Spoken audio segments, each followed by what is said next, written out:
Depuis 2010, Enercoop va encore plus loin avec Énergie Partagée, une association qui collecte l'épargne des citoyens pour financer des projets d'énergie renouvelable près de chez eux. Le projet Solaire d'ici, il rassemble aujourd'hui une petite centaine de citoyens, une dizaine de collectivités de la métropole grenobloise pour faire la plus grande grappe photovoltaïque de France. L'objectif, c'est de faire 100 toitures photovoltaïques sur les toitures des écoles, des équipements municipaux, mais aussi chez les particuliers. La métropole grenobloise, Grenoble, Ebens et Chirol se sont impliqués dans le projet, ont pris des parts et ont, pour certaines, proposé des toitures d'équipement. 20 toitures ont déjà été équipées. Il y en a même sur le toit de plusieurs écoles primaires. Là, c'est à Ebens, tout à côté de Grenoble.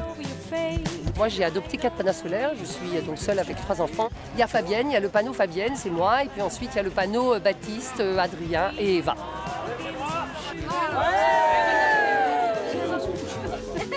Ces projets, finalement, ils génèrent de l'énergie solaire, mais aussi de l'énergie pour nous tous. Au total, les 100 toitures alimenteront 500 foyers en électricité et les panneaux devraient être installés d'ici 2020. 500 foyers, c'est une blague? Ben non. Attends, l'énergie que ça procure aux gens, ça je comprends. Mais dans l'ensemble de la production électrique française, c'est quand même pas grand-chose. Il y a 30 millions de foyers en France. Mais c'est toujours pareil, il faut bien commencer quelque part. En Allemagne, aujourd'hui, c'est près de 200 000 foyers qui sont alimentés par des coopératives citoyennes. Et même en France, il y a des projets d'envergure. C'est vrai, il y en a. Pas beaucoup, mais il y en a. En Loire-Atlantique, par exemple.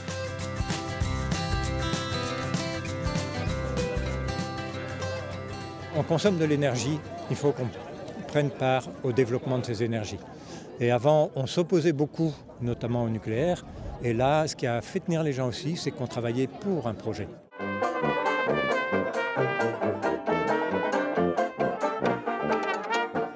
Le projet, c'est une ferme éolienne, soit 5 machines d'une puissance de 10 MW.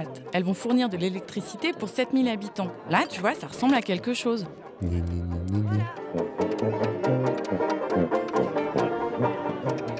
Et Nora, 3 ans, elle a dû nous entendre dans nos discussions de grands. On mettait des sous dans les éoliennes. Donc dans sa petite tête, elle s'imagine qu'on met des pièces dans les éoliennes pour qu'elles tournent. Donc en fait, c'est une tirelire géante.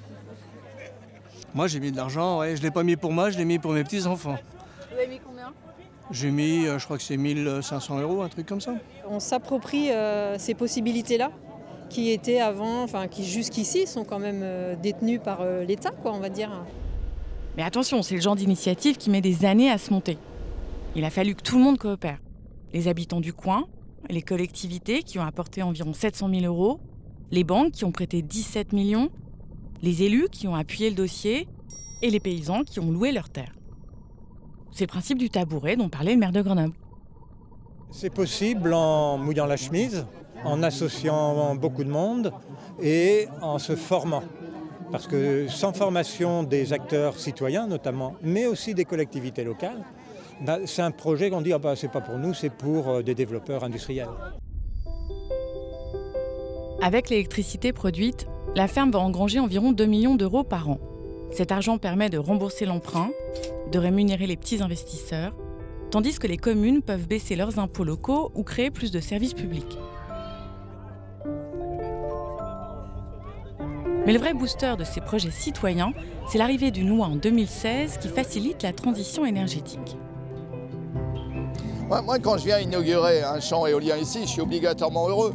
C'est notre travail qui a fait qu'aujourd'hui, les plans climat-énergie territoriaux sont obligatoires à l'échelle de toutes les intercommunalités. C'est des amendements qu'on a défendus qui ont permis aux collectivités de pouvoir rentrer dans le capital de ce type de projet.